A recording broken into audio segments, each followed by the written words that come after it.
ഇന്നത്തെ video food making ആണ്. വളരെ എളുപ്പത്തിൽ ഉണ്ടാക്കുവാൻ കഴിയുന്ന പഴംപുട്ടിൻ്റെ റെസിപ്പിയാണ് പറഞ്ഞു തരുന്നത്.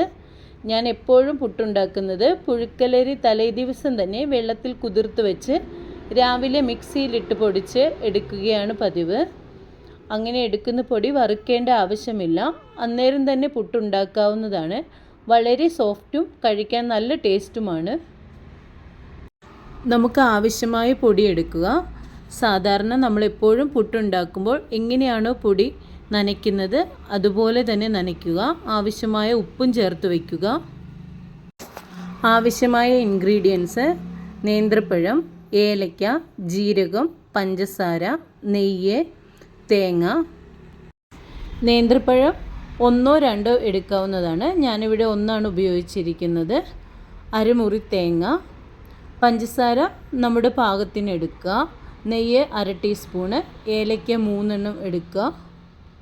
നേന്ത്രപ്പഴം അരിയേണ്ടത് കണ്ണിമാങ്ങ അച്ചാറിടാൻ അരിയുന്നത് പോലെ വളരെ ചെറുതായി അരിഞ്ഞെടുക്കുക. എന്നതിന് ശേഷം അതിലേക്ക് തേങ്ങയും ജീരകവും നെയ്യും പഞ്ചസാരയും ഇട്ട് നന്നായി മിക്സ് ചെയ്യുക. മിക്സ് ചെയ്യുമ്പോൾ വളരെ ശ്രദ്ധിക്കേണ്ടത്, മിക്സ് ചെയ്ത് ഒരുപാട് അമർത്തരുത്. ജസ്റ്റ് എല്ലാം മിക്സ് ചെയ്തെടുക്കുക മാത്രം ചെയ്യുക. കൈവച്ച് ഒരുപാട് അമർത്തി മിക്സ് ചെയ്യരുത്. ജസ്റ്റ് സ്പൂൺ വെച്ച് മാത്രം എല്ലാം മിക്സ് ചെയ്തെടുക്കുക. കൈവച്ച് ഒരുപാട് അമർത്തി മിക്സ് ചെയ്ത് കഴിഞ്ഞാൽ സ്റ്റീം അതിനകത്തേക്ക് കയറുവാൻ ബുദ്ധിമുട്ടാണ്. നനച്ച് വച്ചിരിക്കുന്ന പൊടി എടുക്കുക. സാധാരണ പുട്ടിന് തേങ്ങ ഇടുന്ന സ്ഥാനത്ത് ഈ മിശ്രിതം ചേർത്ത് കൊടുക്കുക. പെട്ടെന്ന് ആവി വരുമ്പോൾ അത് വളരെ പെട്ടെന്ന് തന്നെ പുറത്തേക്ക് എടുക്കരുത്. കുറച്ച് നേരം വെക്കണം.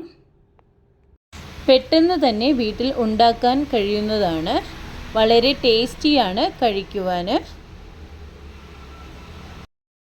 ഈ വീഡിയോ ഇഷ്ടപ്പെടുകയാണെങ്കിൽ എന്നെ സപ്പോർട്ട് ചെയ്യുക, സബ്സ്ക്രൈബ് ചെയ്യുക, ലൈക്ക് ചെയ്യുക, ഷെയർ ചെയ്യുക.